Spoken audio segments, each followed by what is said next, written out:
1.7 billones de dólares a la economía mundial. Toda vez que existen riesgos, Más del 90% son MIPYMES, que generan 80%. Dame 20 minutos de tu tiempo y yo a cambio te daré información sobre los temas más relevantes en materia de comercio exterior, fiscal y aduanas con un toque humano. Y hagamos un trueque, un podcast de TLC Magazine México. Hola amigos, ¿cómo están? Bienvenidos una vez más a este programa de Hagamos un Trueque. Es un programa de nuestra revista TLC Magazine. El día de hoy tenemos un invitado muy especial. Quiero darle la bienvenida al doctor José Manuel Vargas. ¿Cómo está, doctor? Bienvenido.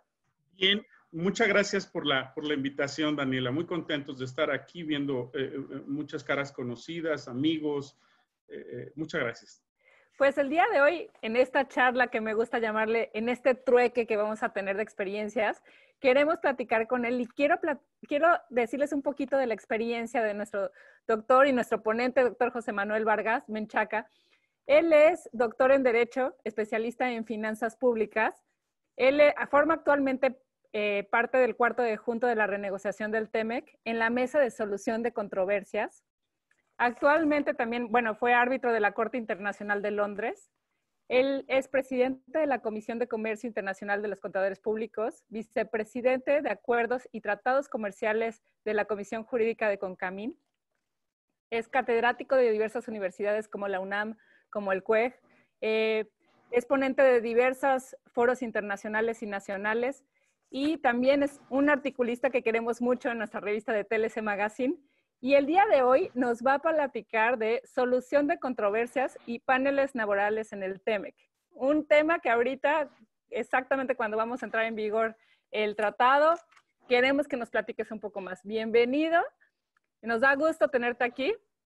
Y el día de hoy también lo va a estar moderando el doctor Octavio de la Torre. Así que, qué gusto tenerte aquí, el foro es tuyo. Muchas gracias, Daniela. Quiero agradecer antes de empezar al doctor Octavio de la Torre por la invitación que me formuló y además por la oportunidad de compartir este foro con una variedad de colegas a las que les tengo admiración y respeto y con varios de ellos guardo amistad.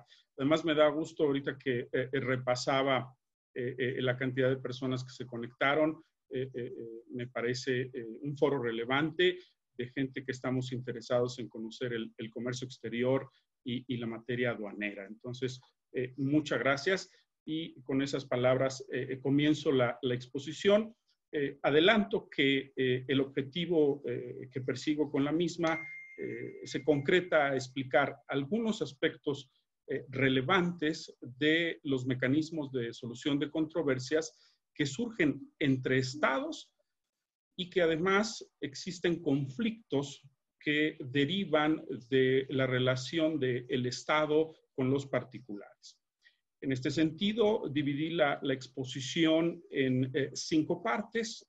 La primera de ellas es conocer cuáles son los acuerdos y tratados comerciales relevantes de México, porque tenemos una buena cantidad, somos un país reconocido en la comunidad internacional como activo en la suscripción de acuerdos y tratados comerciales. La segunda parte es identificar cuáles son esos mecanismos en cada uno de estos 2 tratados para después concretarme primero al mecanismo previsto en la Organización Mundial del Comercio, luego los tipos de conflictos y de procedimientos que se han suscitado en el TELECAN, que están previstos en el texto del tratado, y finalmente abordar los que de algún modo se transmitieron ahora en la negociación del TEMEC, y que como muchos de ustedes saben, iniciará su vigencia a partir del 1 de julio de este año.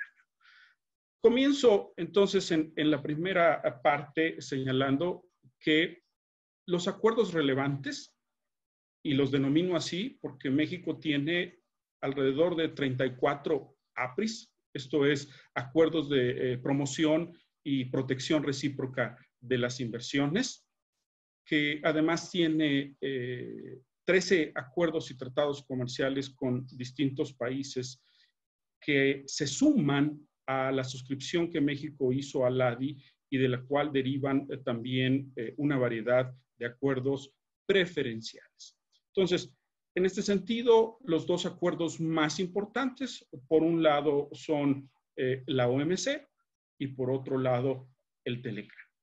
En relación con el primero, voy a abordar algunos antecedentes porque me parece que a 80 años después seguimos experimentando cosas parecidas. Ahora se nos dice, confío en que todos lo vivamos y lo suframos lo menos posible, que hacia el año de 1929 sucedió la Gran Depresión en Estados Unidos. Obviamente después de una Primera Guerra Mundial, donde tienes una Unión Europea, bueno, las comunidades europeas devastadas, Estados Unidos se volvió de algún modo el productor, el fabricante, el exportador más importante. Pero, como sucede y nos pasó en este siglo, en 2018, ellos mismos, a través de sus bolsas de valores, de toda la especulación que se hace, sucedió la Gran Depresión en 1920, la cual los llevó prácticamente a concluirla en Estados Unidos hacia 1934. En ese año, Estados Unidos expidió una ley sobre acuerdos comerciales recíprocos. Y lo que buscaba era una mayor cantidad de exportaciones de sus productos a distintos países, básicamente con dos aspectos. Que se redujeran las barreras arancelarias, esto es, los impuestos a la importación que tenían los demás países, y lo mismo estas restricciones que se identifican como no arancelarias, que pueden ser desde precios oficiales, permisos previos, etc. Esa ley, a pesar de su publicidad, de sus intentos por Estados Unidos, no logró acercar a muchos países y se considera que no tuvo el éxito deseado.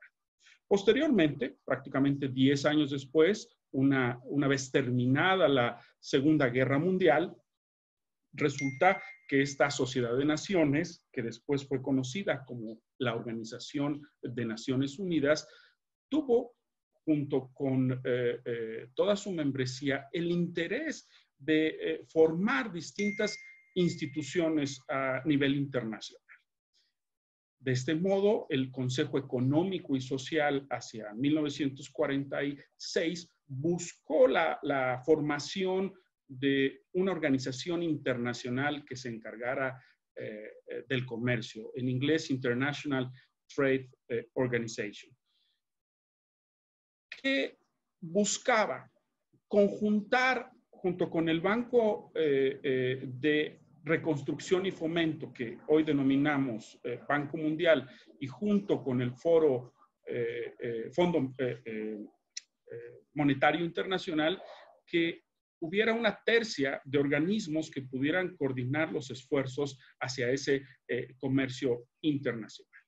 Entonces, se buscó constituir esta organización y se resolvió. Cuba era uno de los países que estaban participando en la fundación de esta organización, llevar una reunión en esta ciudad, en La Habana, y la carta de constitución de esta Organización Internacional del Comercio se denominaría Carta de La Habana.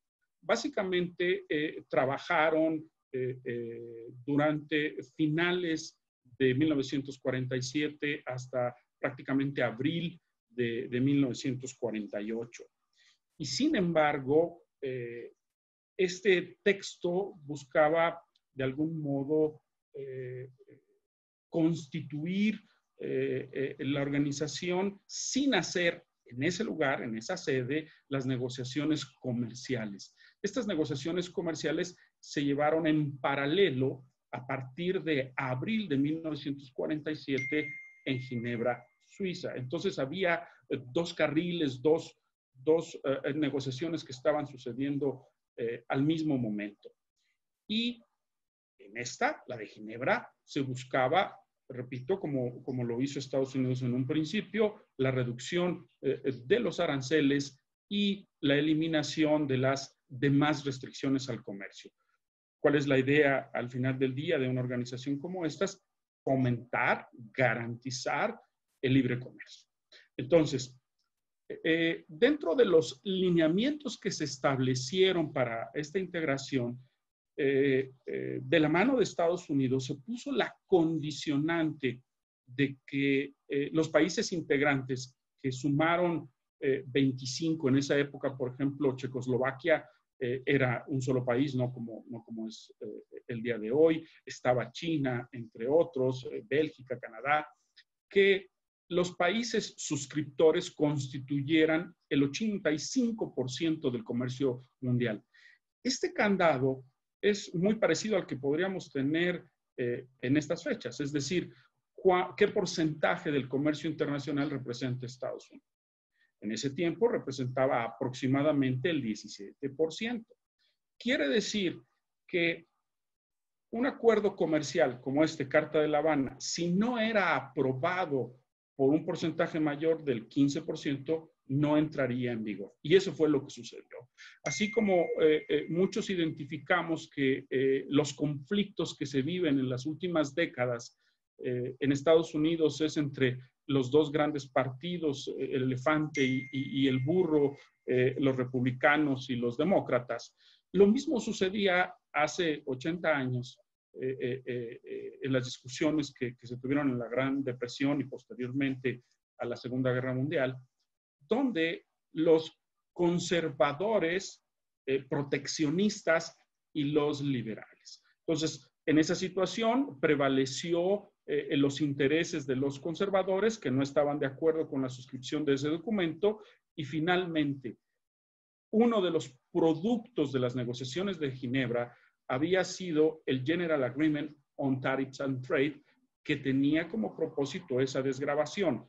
Originalmente ese texto se consideró como un protocolo provisional para efectos de favorecer el comercio, estaba integrado por 35 artículos y más adelante, hacia el año de 1965, se le sumaron otros 3 artículos en lo que se conoce como la parte 4 con romano de este GATT, que en español lo identificamos con las siglas AGAC, Acuerdo General sobre Aranceles Aduaneros y Comercio.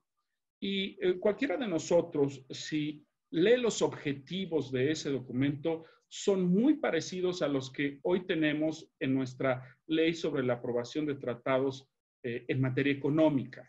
Esto es, mejorar los niveles de vida de las personas, intentar lograr el pleno empleo, fortalecer los niveles de ingresos de la población, esto es el ingreso real. Y también, como lo hemos comentado en ese libre comercio, incrementar, garantizar el libre comercio entre sus miembros. Entonces, ¿qué sucede en el caso de México? Por un lado, hacia los años 70 se observa ya un déficit comercial. Quiere decir que nuestras exportaciones son menores que nuestras importaciones. Se comenta que hacia el año de 1971 habría alrededor de 11.600 millones de pesos de déficit. Y me queda claro que muchos de los asistentes son gente joven, pero algunos recordarán, sabrán que en 1975, inclusive por ahí Luis Pasos escribió un libro sobre esa tremenda devaluación. Quiere decir que el déficit creció enormemente. Pasó de esos 11.000 que les comento a más de 46.000 millones de pesos. Entonces, pues de algún modo, como podría suceder hoy con alguna familia mexicana que sufra de los problemas de esta ralentización o eventual recesión económica, pues trata uno de echar mano de otros recursos. En el caso de México, sucedió, y también algunos lo sabrán o lo recordarán, que México se apoyó en el petróleo y en las exportaciones petroleras. Se comenta que para el año de 1970 representaban alrededor del 2.8% y esto se fue incrementando. Para 1975 sumaban alrededor del 16.2%. Siguió creciendo y algunos recordarán incluso aquel mensaje de José López Portillo donde señalaba que los mexicanos debiéramos de acostumbrarnos a la riqueza y a administrar la abundancia. ¿Por qué? Porque de 1970 hacia 1979, esto es, pasó de 2.8% las exportaciones petroleras a representar el 41.8%. Entonces, ya nos sentíamos ricos, millonarios, íbamos a administrar la abundancia. ¿Por qué insisto en este punto? Porque el primer intento de México para ingresar a, en este caso, el GATT, este protocolo provisional, se dio hacia el año 1979, cuando se estaba terminando la ronda Tokio. Y la gente, los representantes del gobierno que incluso participaron en eso, alguna vez me tocó oír los comentarios de que al teléfono se le preguntó, ¿entramos o no entramos? Y la decisión en ejercicio de lo que establece el artículo 89, fracción décima de la Constitución, quedaba en manos del presidente, repito, José López Portillo. Y él, después de reflexionar sobre el punto y de tomar en cuenta esta tendencia creciente de las exportaciones petroleras, renunció a que México ingresara al GATT. Un segundo intento se registra más adelante con motivo de una opinión, de una especie de dictamen que los senadores emiten hacia 1985. ¿Cuál fue la causa de ese análisis? Que el déficit comercial de México no se habría reducido. Se mantuvo durante todos estos años y incluso algunos recordarán, otra vez más, una gran crisis sucedida hacia 1985. Entonces, en este segundo intento, ya se constituyó un grupo de trabajo formado por una veintena de países para llevar incluso negociaciones bilaterales con México. Conduce estos trabajos a que hacia julio 24 de 1986 se votara ya el ingreso de México. Los requisitos que incluso permean todavía en el Acuerdo de Marrakech del actual OMC exigen que un miembro obtenga una votación de 2/3 de los países que integren la organización. En ese tiempo, repito, julio de 1986, se requerían de 61 votos. Esto es 2/3. México obtuvo 63 y con eso su pase a la organización. Repito, protocolo provisional, GATT o AGAC en español, Acuerdo General sobre Aranceles Aduaneros y Comercio. Ahora, deben de tomarse en cuenta que derivado de las rondas de negociaciones, concretamente la ronda Uruguay, que inició en Punta del Este hacia el año 86, terminó hacia 1994 con el famoso Acuerdo de Marrakech, del cual deriva, diríamos, la sustitución de ese protocolo provisional de GATT para pasar ya no a tomar el nombre de Organización Internacional del Comercio, sino ahora de Organización Mundial del Comercio. Vale decir dos cosas que se me estaban pasando. Una, formalmente, y repito, se incluye todavía en el Acuerdo de Marrakech, tienen que pasar 30 días a partir de la suscripción para que formalmente un país ingrese al GATT o al OMC. En este caso, esa fecha formal es el 24 de agosto de 1986 para México y reconocer que fuimos el país número 92 y que actualmente forman la membresía más de 164 países, y se afirma por la propia organización que estos 164 países constituyen más del 95% del comercio que se realiza en el mundo. Entonces, eso por lo que se refiere al punto 1. En cuanto al punto 2, seré mucho más breve. Comentar, porque mucha gente cree que la negociación tripartita entre Estados Unidos, México y Canadá se dio con el Telecán. Y esto es incorrecto. ¿Por qué?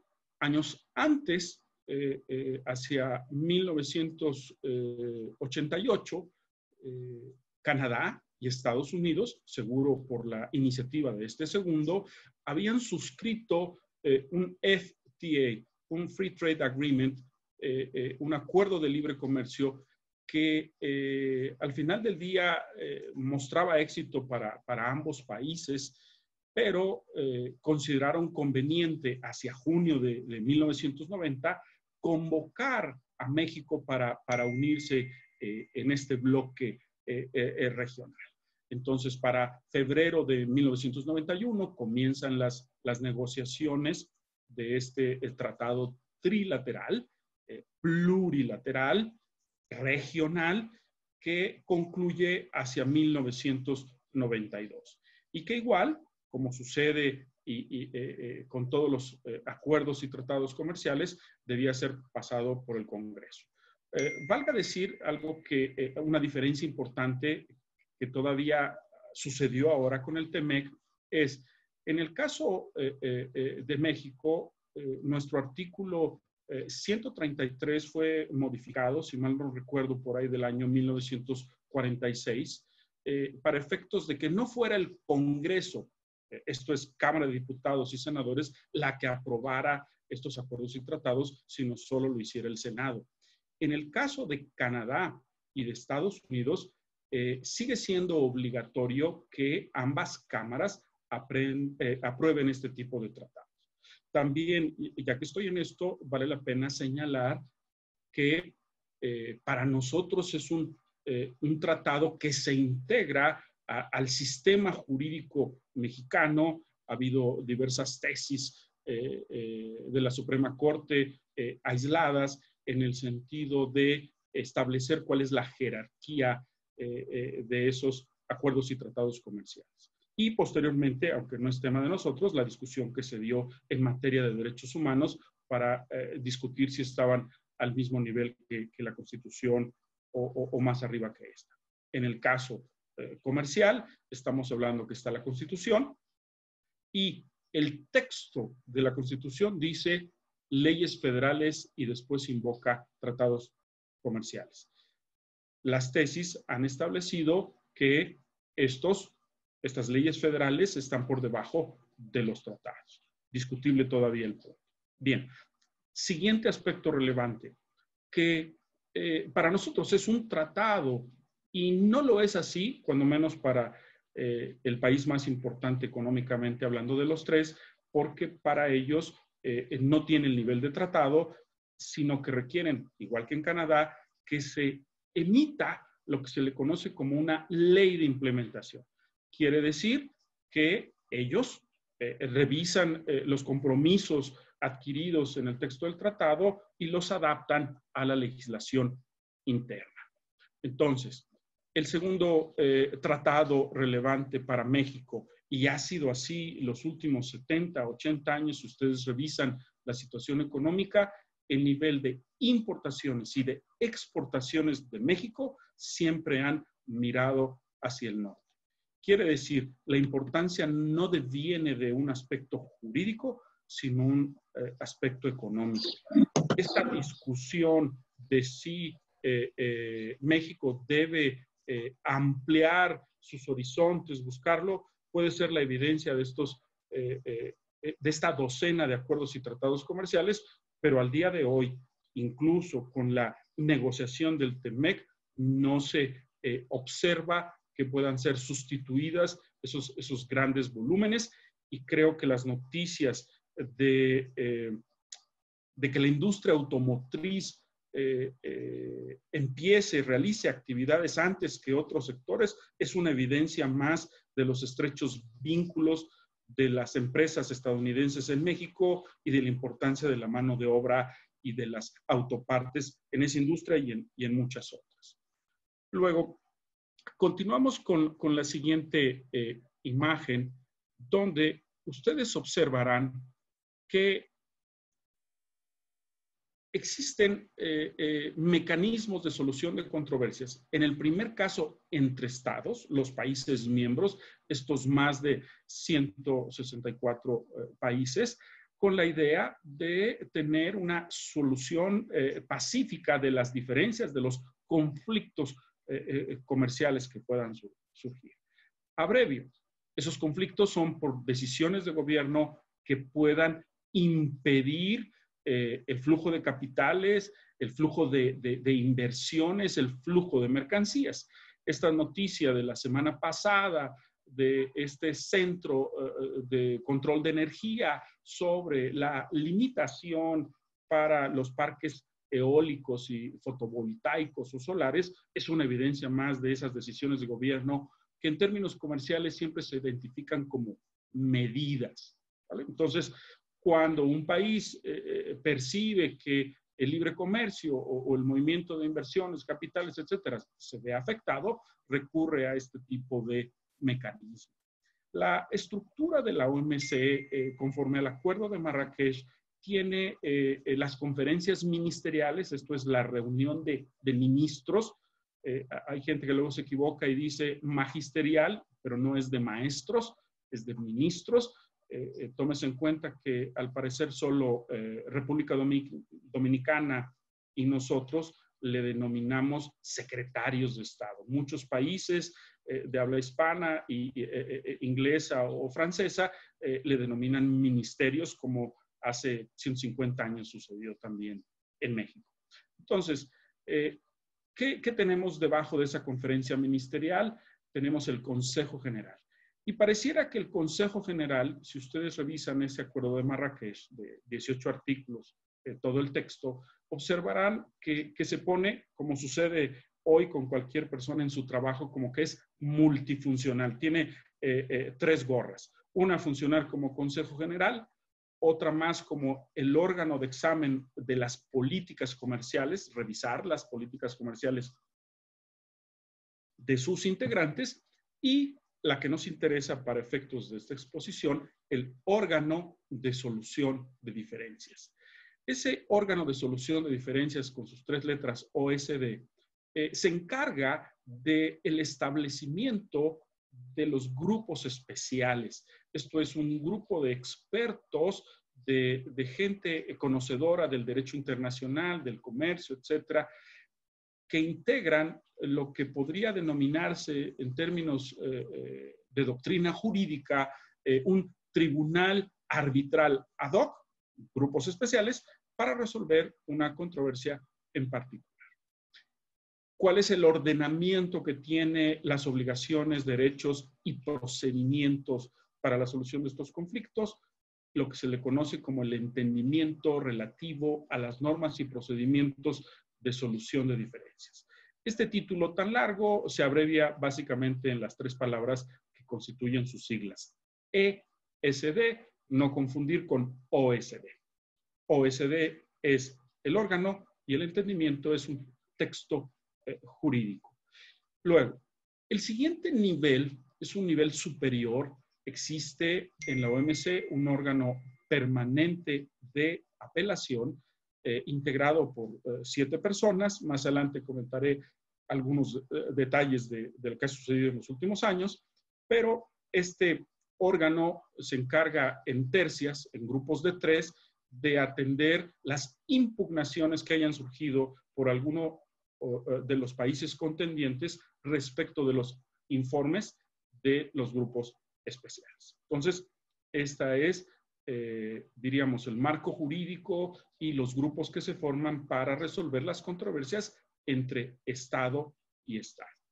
Ahora, En el marco del Telecan, los capítulos que ustedes identifican en la imagen son 4 y del número 14 hasta donde tengo conocimiento no hubo controversias relevantes en materia de servicios financieros. Y de esos 4 capítulos, el que se volvió la joya de la corona, por ponerle algún nombre, dada la cantidad de asuntos que se han ventilado al respecto, es el de cuotas compensatorias. Reconozcamos que en la terminología internacional parece ser que somos el único país que le nombra así. En la terminología gatiana, de GATT o OMSiana, lo correcto sería hablar de derechos antidumping y derechos compensatorios. Tomen en cuenta incluso que muchos de nosotros cuando vemos un duty free, no nos queda claro por qué es duty free, si en realidad nosotros estos les denominamos en lugar de derechos impuestos en términos de lo que establece el artículo 2 del Código Fiscal de la Federación. Al dividir las contribuciones, señala una naturaleza distinta entre impuestos y derechos, y a pesar de todo, nosotros en el siglo pasado hablábamos de 2 leyes, la LIGI y la LIGE, hoy hablamos de la LIGIE, para aquellos que no están familiarizados con estas siglas, Ley de los Impuestos Generales de Importación y Exportación. Repito, impuestos, y en la terminología de muchos otros países los conciben como derechos. Luego, cerraría diciendo, y que se volvió muy famoso por la prensa, que uno de los capítulos torales es el capítulo 20 y los conflictos que hubieron sobre el autotransporte fronterizo se llevó en el marco de este capítulo 20 y que obviamente permanecieron sus trastornos prácticamente estos 26 años, y valdría la pena decir que incluso la industria mexicana, los operadores, el hombre camión, se sigue viendo inconforme con los alcances realizados en el TEMEC, es decir, no ven una garantía, a pesar de que se haya renegociado ese tratado, esa parte parece que no obtuvo los beneficios deseados. Entonces, avanzo con la siguiente imagen, dando claridad a que estos conflictos que se dan en el capítulo 20 son entre estados, y que los capítulos que se dan en materia de inversión, de servicios financieros y de cuotas compensatorias, los conflictos son entre un particular, esto es, una persona física o moral, frente a los actos de autoridad del Estado. Bien, entonces, en la siguiente imagen tenemos el mecanismo de la OMC. Decía que la Carta de La Habana y la Organización Internacional del Comercio no llegó a concretarse. Eso no impidió que apoyados en el GATT, un texto jurídico, un protocolo provisional, creciera el comercio, y a su vez, como sucede hoy con la cuarentena, entre más se ve la pareja, más conflictos surgen. En este caso, se identifican 727 asuntos tramitados entre enero de 1948 y diciembre de 1994. ¿Qué sucede ahora con la OMC? Como observan en la imagen, resulta que se cambió las reglas en este entendimiento de solución de diferencias para garantizar que todas las decisiones de los grupos especiales y del órgano de apelación fueran obligatorios. Esto es, normalmente el país que pierde, como cualquiera, pues no está contento con la decisión y va a buscar interpretaciones jurídicas y de otra naturaleza para señalar que le persiste la razón y que la decisión de estos grupos especiales y de incluso del mismo órgano de apelación no son del todo correctos. Y por eso este mecanismo de garantizar el cumplimiento fortaleció este sistema al extremo, como ustedes observarán, en la página de la OMC se identifican 595 casos. Hace un par de días estuve en una sesión de la funcionaria de la Dirección General Jurídica de la OMC, comentó que por la pandemia y la cuarentena no han actualizado la página, pero actualmente hay 599 casos. Abrevio diciendo que esos casos básicamente tienen varios niveles en la etapa procesal.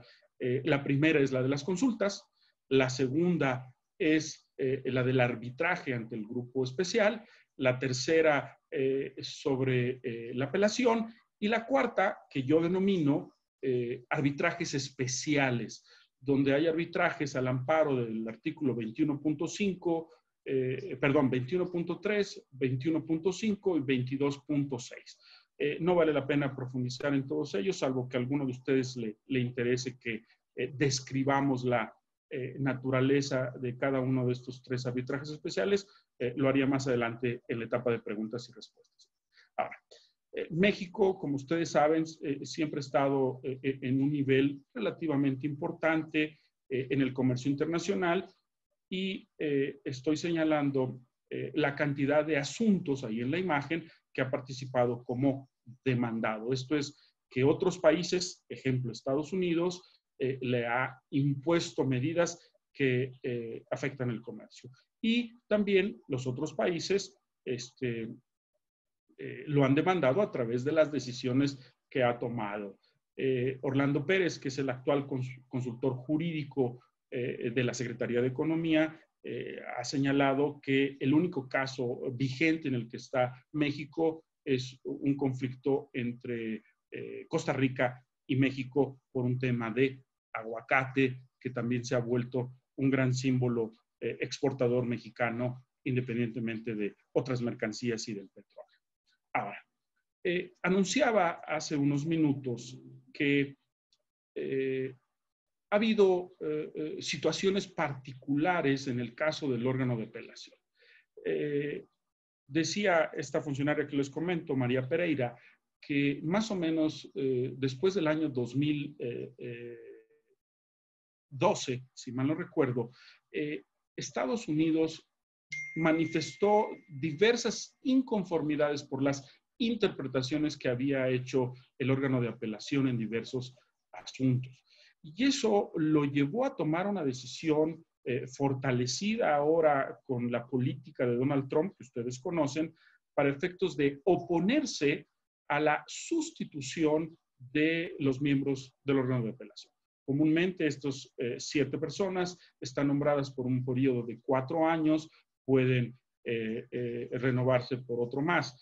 Valga decir, solo México ha tenido un miembro del órgano de apelación, una persona distinguida, mi amigo, el maestro Ricardo Ramírez Hernández, que incluso estuvo los 2 periodos y fue durante algunos años presidente del órgano de apelación, junto con otros funcionarios de Corea, India, etc. Entonces, ¿qué sucedió? Que los países, fundamentalmente Canadá y la Unión Europea, hacia los últimos 2 años y esa política persistente de Estados Unidos de oponerse, los llevaron a plantear, junto con otros países, entre ellos México, un acuerdo que se publicó, si mal no recuerdo, el 29 de abril de este año, donde se establece, como lo pongo en la imagen, un sistema provisional multiparte. Es decir, mientras el órgano de apelación no sea operativo, porque actualmente solo tiene un miembro y hay 6 vacantes, entonces adoptan la decisión estos 20 países de que si deciden impugnar un informe de un grupo especial, se someterán a un pool de 10 árbitros cuyas candidaturas apenas van a suceder en estos meses, para efectos de que ellos, igual que el órgano de apelación en tercias, conozcan de esta segunda instancia. El novio de las cosas, y dada la gran membresía que hay en la OMC, más de 164 países, este documento está abierto a la suscripción de los demás. Un aspecto relevante, sin duda, que queda en la mente de ustedes es el hecho de que cualquier conflicto que se tenga con Estados Unidos como reclamante o que uno piense demandar a Estados Unidos por las medidas impuestas, quiere decir que hoy sería un procedimiento y un triunfo de lograrse pírrico. ¿Por qué? Porque Estados Unidos obviamente no acepta este mecanismo provisional y entonces eso paralizaría de algún modo. Pero también, si los otros países, incluido la Unión Europea, México, decide hacer medidas arbitrarias y alguien, repito, como este documento publicado la semana pasada sobre el asunto de energía eléctrica, podría resultar arbitrario, sí, pero si nos llevara a un conflicto en otras instancias, al menos en el marco de la OMC, no tendría mayores alcances, porque si concluido el procedimiento ante el grupo especial se opone uno, impugna, apelas, quiere decir que no habrá quien resuelva esa instancia. Paso ahora a la siguiente imagen con la idea de señalar que en estos 26 años, en materia de inversión, se han tenido prácticamente 36 asuntos, de los cuales, como observarán, 18 están concluidos. Y vale la pena señalar que como información pública se identifica que en 8 de esos 16 casos, México ha tenido que pagar alrededor de 255 millones de dólares. Y se estima que el monto que involucra a esos 18 asuntos podría llegar al extremo de varios miles de millones de dólares. Si alguien lo piensa en un pasado reciente, pues pareciera otra vez como el tema de Santa Lucía, donde puede o no ser plausible una decisión de esta naturaleza, pero como si fuera el Fobaproa, todos los mexicanos a través de nuestros impuestos, aquellos que los pagamos o que somos cautivos, somos los que, diríamos, sufragamos esas malas decisiones políticas o esos actos de autoridad arbitrarios. Luego, adelantaba que el capítulo 19 ha sido el más socorrido en estos 26 años de Telecán. El número de impugnaciones, como ustedes ven, está señalado en la imagen, 126, y también tiene un mecanismo de impugnación bastante restringido, señalado en el artículo 1904.13 del Telecán, del cual, de los 3 países, el único que lo ha invocado ha sido Estados Unidos. En la imagen tiene los nombres de los casos, y resulta que los 3 los ha perdido. Aquellos que les interese bajar a un corte casi con bisturí, podrán observar que ese artículo está dividido en 2 apartados, el A y el B, que el A tiene 3 hipótesis donde no son acumulativos sino alternativos, pero que el último párrafo de ese artículo tiene 2 vertientes, las cuales deben ser cumplidas. Y estos 3 comités de impugnación extraordinaria, a la hora de conocer estos 3 casos, han decidido que, en este caso, el impugnante, reclamante, Estados Unidos, no ha demostrado, diríamos, la validez de su caso y por eso ha perdido. Luego, finalmente, el capítulo 20, donde uno de los colegas, por desgracia fallecido, no a causa del COVID, pero una persona de gran trayectoria, el doctor Rodolfo Cruz Miramontes, junto con su hijo, buen amigo, Oscar Cruz Barney, comentaban de que un panel solicitado en materia de azúcar, al amparo, repito, de este capítulo, no fue instalado por diríamos, las formalidades que debían de cumplirse. Era un caso, repito, que México estaba presentando en Estados Unidos por el bloqueo, la falta de libre comercio, el acceso de las exportaciones de azúcar mexicana. Algunos de ustedes sabrán que tal vez sea por el frío, pero son ávidos consumidores de chocolate y de productos endulzantes. Hay quien bromea que hasta las azucaritas en Estados Unidos son más dulces que en México, pero es un gran y ávido consumidor, le compra azúcar a prácticamente 40 países del mundo. En este sentido, esos 3 casos fueron en contra de Estados Unidos, 2 por desgracia de México, el de autotransporte que ya comenté, que en términos de la imagen es el comercio transfronterizo de servicios, y el de escobas de mijo, una medida de salvaguardia, le hace incrementos arancelarios y cupos, restricciones cuantitativas impuestas a las exportaciones. Por cierto, que pareciera que ese caso fue la muerte de escobas que barren bien, porque todas estas que son de plástico y no de popotillo, ellos sepan y hayan barrido, se darán cuenta que no tienen la misma eficacia. Paso entonces a la última imagen relativa a qué ha sucedido con el TEMEC. Como ustedes saben, prácticamente Estados Unidos nos forzó a Canadá y a México a la renegociación, con la idea, obviamente, de revertir la balanza deficitaria que Estados Unidos tiene con los 2 países.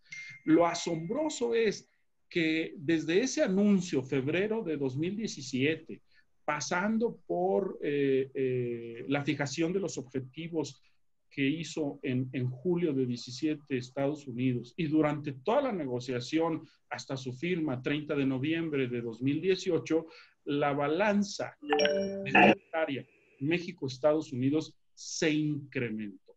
Claro, debemos entender que hay una gran cantidad de productos, como el caso de la industria automotriz, aeronáutica, etcétera, donde solo incorporamos unas partes y eso incrementa el valor, pero a veces cuando la mercancía cruza ya tiene un valor mucho más significativo.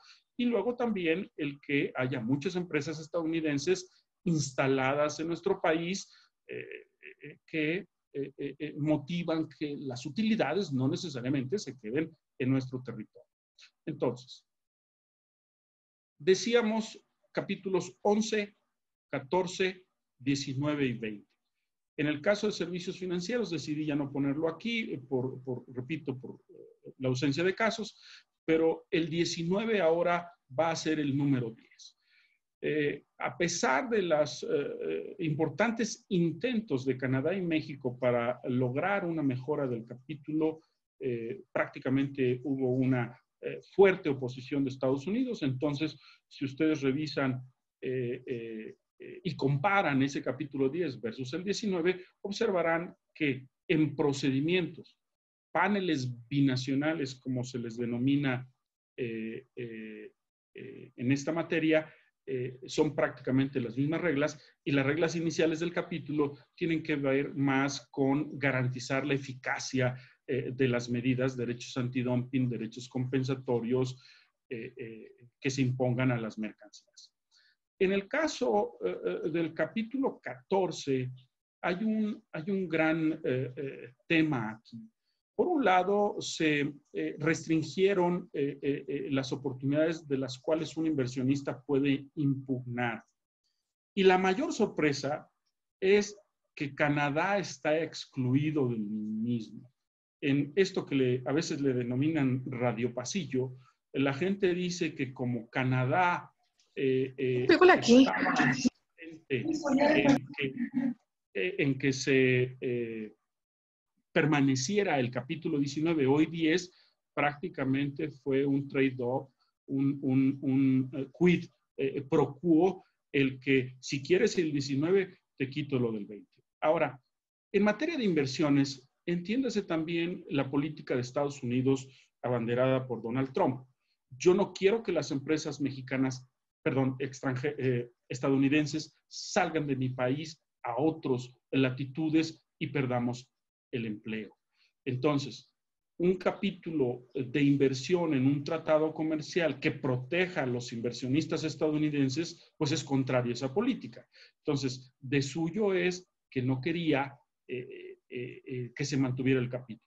Entonces, podría decirse que una victoria de México es que se mantenga, pero si revisan este capítulo 14, observarán que ahora se protegen una serie de contratos celebrados con el gobierno en materia de infraestructura, carreteras, vías, aeropuertos, bla, bla, bla, y también de otra variedad de industrias. Entonces, de algún modo, buscaron imponer en materia de telecomunicación, de transporte público, ciertas garantías que seguro harán valer, y me regreso a lo sucedido la semana pasada con el tema de energía eléctrica.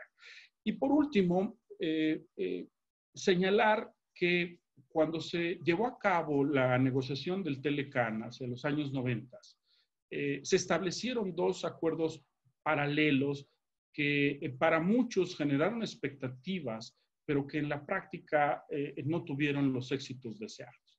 Uno en materia de medio ambiente y el otro en materia laboral.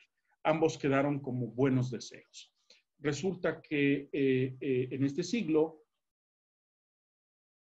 Estados Unidos perdió un caso importante en materia laboral con Guatemala y prácticamente los demócratas, el Partido Demócrata, la gente que integra la Asamblea de Representantes y la de Senadores en Estados Unidos, forzó mucho este gobierno, primero al de Obama y después a este, para efectos de que en lo que se conoce como el TPP, que al salirse Estados Unidos se llamó CTPP y que hoy, en términos de la publicación en el diario oficial, es el Tratado Integral y Progresista, TIPAD.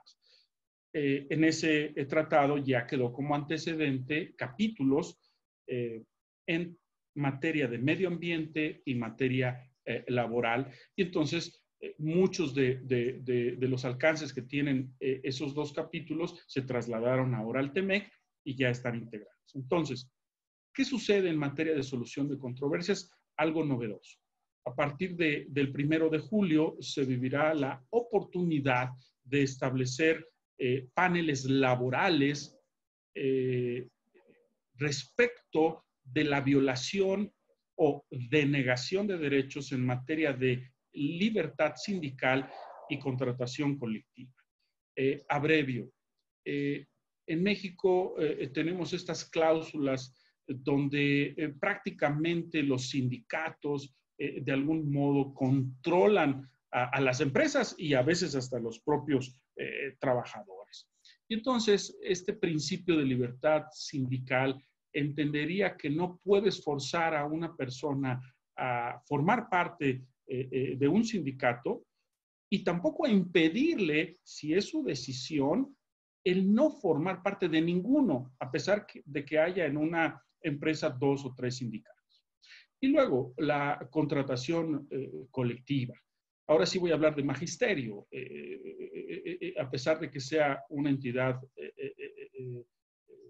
que negocia con la Secretaría de Educación Pública, pero el saber que hay golpeadores, que hay gente que no permite el acceso a estas asambleas de trabajadores y que impiden de algún modo esta libertad para decidir si se suscribe o no un contrato, fue parte del escenario. ¿Qué tenemos en México como antecedentes?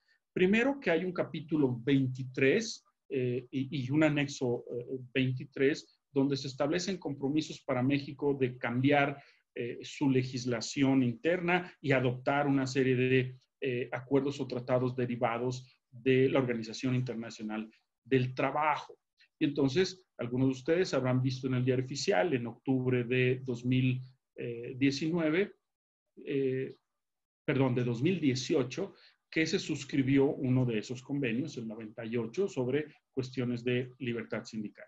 Punto 2, que el festejo mundial que se hace del Día del Trabajo, porque es uno de esos pocos días donde todos festejamos ese Día del Trabajo, el 1 de mayo, México emitió una reforma que incluye una variedad de aspectos, trabajo doméstico, etcétera, pero que buscó reflejar las exigencias, los compromisos establecidos en el TEMEC. Y después, a partir de, diríamos, de diciembre de 2018 y todo lo que va de 2019, Estados Unidos presionó para que se establecieran reglas particulares para la solución de conflictos en el ámbito laboral, que quedaron concretados en un documento que se le denomina Protocolo Modificatorio, firmado aquí en Palacio Nacional el 10 de diciembre de 2019 y aprobado por el Senado prácticamente ipso facto 2 días después, el 12 de diciembre. Entonces, curiosamente, a esa negociación que duró todo 2019, nunca estuvo invitado Canadá. Lo único que le permitió, valga decir, Estados Unidos es, pues tú estate pendiente, y Canadá exigió que cualquier negociación que hubiera entre México y Estados Unidos se le reprodujera. Y así como si fuera el Club de Toby, ustedes observarán que el capítulo 31 tiene 2 anexos, uno para Estados Unidos y otro para Canadá. Es decir, Estados Unidos no permitió que Canadá simplemente se sumara a ese anexo A. Y observarán que los textos, son idénticos, simplemente es esto. Y, perdón que lo diga tan coloquial, pero así como las imágenes que me tocó ver en los 90s, donde se ponían estas mangas dibujando o permitiendo ver un hombre con mancuernillas usando la pluma fuente, y a los mexicanos empleando una llave de tuercas, pareciera que hoy estos 2 anexos confirman esa misma situación, porque estos 2 países van a estar atentos de lo que México hace en materia laboral. Pues yo con eso terminaría mi exposición. Doctor, pues como siempre, un privilegio escucharte.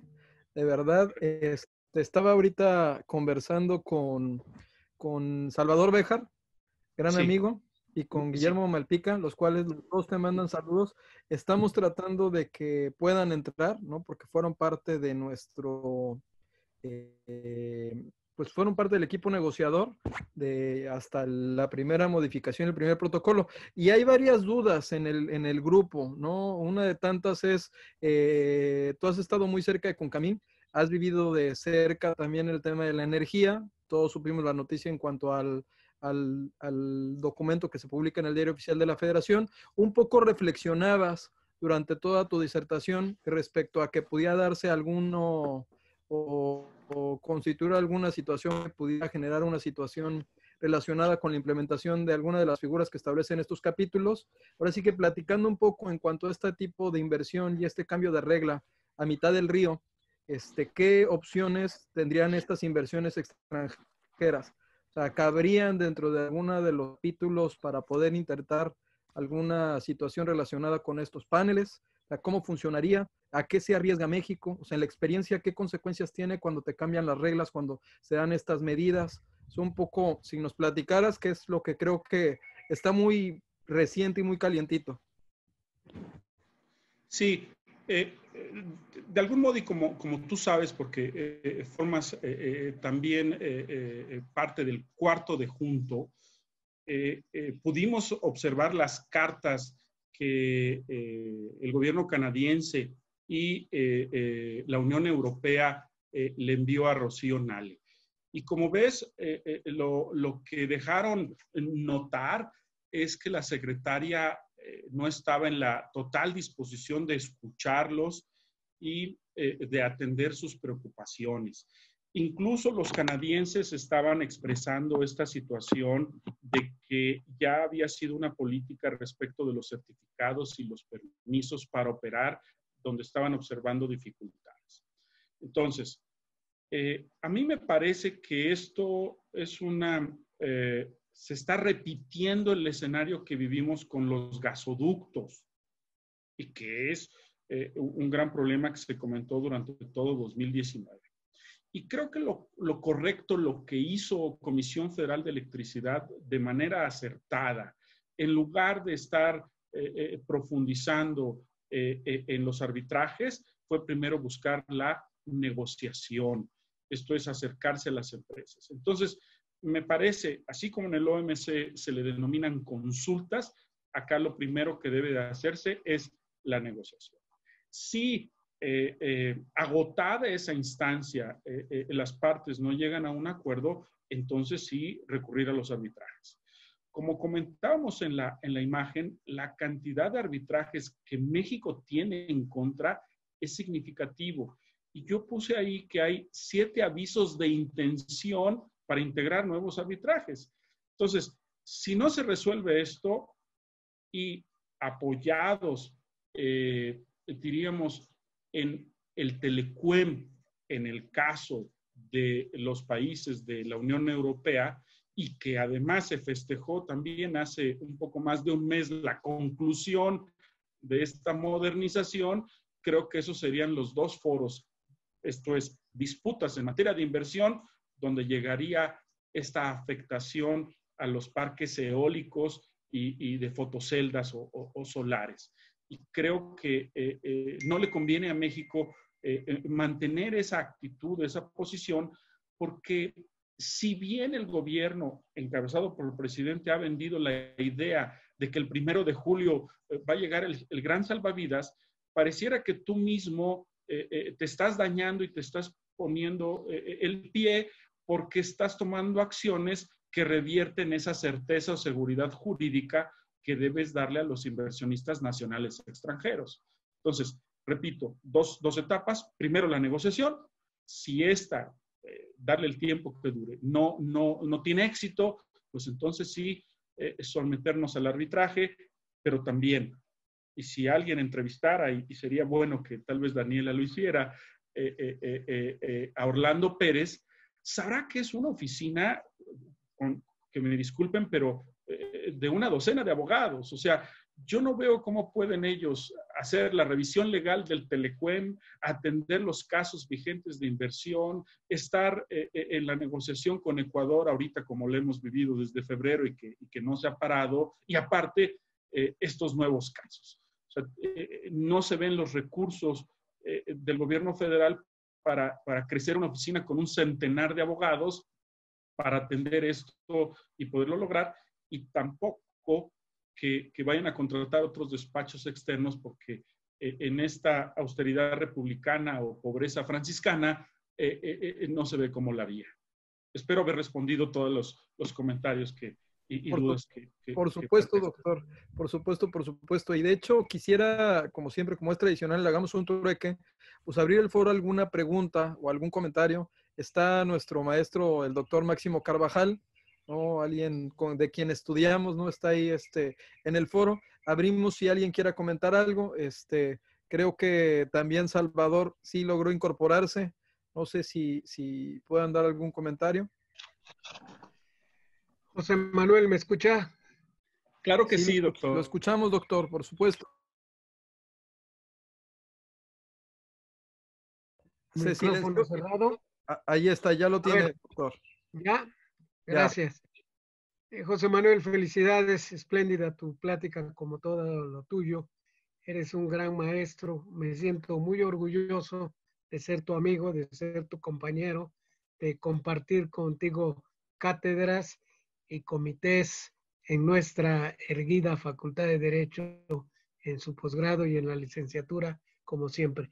De veras, muy didáctico y con un gran conocimiento pues de la práctica que tienes y de la teoría que la avala. Felicidades nuevamente. Gracias, Octavio. Gracias a todos. Gracias a usted, doctor, como siempre. Gusto saludarlo y verlo. Salvador, no sé si gustes hacer algún comentario. No, pues muchas gracias, Octavio. Perdón que haya llegado un poco tarde. Me perdí tu excelente exposición, Manuel, pero hemos tenido una larga trayectoria juntos, así que no me sorprendería ver los comentarios que veo sobre tu brillante exposición, lo cual como digo, no me sorprende. Máximo, verte de nuevo, un gusto. Igual, y Octavio, pues gracias por poderme dar la oportunidad de conectarme, escuchar un poco de lo que están conversando. Vi un par de preguntas, claramente hay mucha preocupación de todos los sectores sobre la incertidumbre que está creando esta nueva administración a la inversión no solo nacional, sino y al crecimiento, el desarrollo económico del país, sino a la inversión extranjera, a la cual hemos cuidado como un bebé desde los 1994 y que pues, ha traído a México un gran desarrollo económico, ¿no? Yo creo que la administración no ha logrado entender y nuestros grandes colegas que siguen adentro, como escuché a José Manuel mencionar a Orlando Pérez, que conoce, que entiende perfectamente la importancia que tiene este tipo de sistemas, pues ciertamente vamos a estar enfrentando casos como el supuesto de Constellation Brands, como los casos del aeropuerto, que bueno, al final no se han consumado, no hay todavía claras indicaciones, pero hay que recordar que estos casos tienen 3 años para poderse presentar conforme al TLC de América del Norte, el cual hoy sigue vigente. Y sobre el nuevo TEMEC, pues habrá que ver los casos que lleguen después. Precisamente, pues tenemos un capítulo de inversión un poco más limitado, podríamos decirlo así, pero de todas maneras hay 5 sectores reconocidos en el nuevo tratado, en el TEMEC, en el capítulo de inversión, y pues que presentan una diversidad de escenarios, ¿no? Transporte es uno de ellos y el aeropuerto pues es claramente una infraestructura en materia de transporte. Energía, pues escuché la última parte de José Manuel que mencionó precisamente el caso de la reciente decisión de ir hacia atrás en la reforma con las energías eólicas y energías solares, lo cual pues obviamente sobre los nuevos tratados también presentan una nueva arista para casos de inversión y pues va a ser un gran reto para la nueva administración, ¿no? Y un gran costo para México si estos casos se pierden, desafortunadamente.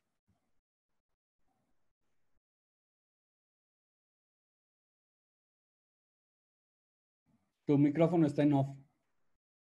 Gracias, Salvador. José Manuel, no sé si tengas algún comentario al respecto. Bueno, me da mucho gusto ver a Salvador. Ya también te está alcanzando con la barba. Ya vi que como que ahora le está creciendo la barba bastante. Adelante, José Manuel. Pero ojo, nada más aquí réplica. Este look es temporal. El protocolo dice que hay que afeitarse y no hay bigote ni barba. Lo siento, José Manuel, porque tú sí la has cuidado por muchos años. Sí, me consta que tienes, bueno, impecable. También, micrófono apagado. A ver. Estamos, no sé si José Manuel tenga el micrófono apagado. No sé si hubiera por sí, último. Sí, adelante, José Manuel. Ya quedó, sí. Bien, muchas gracias, Salvador. Me parece que vale la pena que les comentemos que Salvador, Oscar Cruz y yo estamos trabajando ahora esta parte de las reglas de procedimiento que deben emitirse en los próximos meses para efecto de la aplicación del TEMEC. Obviamente, como cuarto de junto, o sea, no somos los negociadores, sino simplemente revisando esa parte y seguramente tendremos oportunidad también de revisar las reglas de procedimiento del capítulo 19. Luego, un señalamiento que hizo Salvador y que tratando de honrar las palabras que me dirigió el doctor Máximo Carvajal de la parte didáctica. El anexo C, párrafo 3 de ahora del texto del TEMEC, señala que durante los 3 años de entrada en vigor del TEMEC, los casos de inversión podrán presentarse al amparo del TELECAN. Es decir, estás abriendo una ventana de que las reglas que tienes, mucho más amplias, mucho más completas, del capítulo 11 del TELECAN, le cuentes 3 años a partir del 1 de julio de 2020 y esos 3 años. Me parece que es uno de los aspectos también relevantes que que acaba de insistir Salvador Beja para efectos de estos casos de inversión. Muchas gracias. Muchas gracias, José Manuel. No sé si alguien más quisiera hacer algún comentario final. En caso de que no hubiera ningún otro, pues agradecerte, como siempre. Espero verte pronto en la Ciudad de México. Si no, pues seguirte leyendo en la revista. O sea, seguimos todo lo que escribes y lo que haces. José Manuel es una persona que admiramos mucho, igual que a Salvador y que a Guillermo Malpica, que a Máximo Carvajal. Bueno, veo que Edgar Preciado otra vez se conectó desde Bolivia y no quisiera omitir mencionar a grandes amigos que están en el foro. Y pues le cedo la palabra a Daniela Martínez. Pues doctor, en verdad fue un placer tenerlo aquí. Para nosotros este trueque de tanta experiencia, de todo el conocimiento, en verdad fue muy enriquecedor. Se lo agradecemos mucho y por eso le queremos dar un reconocimiento virtual de TLC Magazine México y hagamos un trueque. Le otorga el presente reconocimiento al doctor José Manuel Vargas Menchaca por hacer un trueque en la plática virtual con el tema de solución de controversias y paneles laborales en el TEMEC el día 21 de mayo de 2020. Muchísimas gracias, en verdad. Fue un placer tenerte, en verdad. Siempre te admiramos muchísimo y nos encantan tus artículos y te leemos siempre. Querida Daniela, muchas gracias. Muchas gracias a ustedes, Octavio. Está muy bonito el reconocimiento. Se lo mando virtualmente y con un abrazo virtual también. Gracias, José Manuel. Muchas gracias. Y como mañana nos vemos a la misma hora con tips de anexo 31 de certificación y el martes de la próxima semana, ¿no? El 26 de mayo, ¿no? El doctor Máximo Carvajal nos va a dar una plática que se llama La importancia de los tratados internacionales en comercio exterior y aduanas, doctor. Entonces vamos a estar muy atentos, ya queremos que llegue ese día para escuchar al doctor Carvajal con su excelente disertación. Pues que todos tengan un excelente día y este es un espacio para compartir, totalmente incluyente. Daniela, pues como siempre, pues gracias por apoyar este tipo de situaciones. Y gracias a todos, ustedes hagamos un trueque. Por favor, síganos en Facebook, en nuestro podcast y en nuestra revista TLC Magazine, que si están interesados, con gusto se las mandamos por correo. Muchas gracias a todos. Hasta luego. Hemos llegado al final de nuestro episodio de hoy. Muchas gracias por escucharnos. Esto fue Hagamos un trueque, el podcast de TLC Magazine México. Si te gustó el episodio, no olvides compartirlo en tus redes sociales. Además, puedes encontrar todos nuestros episodios a través de Spotify, Apple Podcast o en nuestra página www.tlcmagazinemexico.com.mx en la sección de podcast. Si estás interesado en algún tema específico o se te hace complicado algún tema, envíanos un inbox, mensaje o WhatsApp y con gusto buscaremos al experto ideal para aclarar todas tus dudas.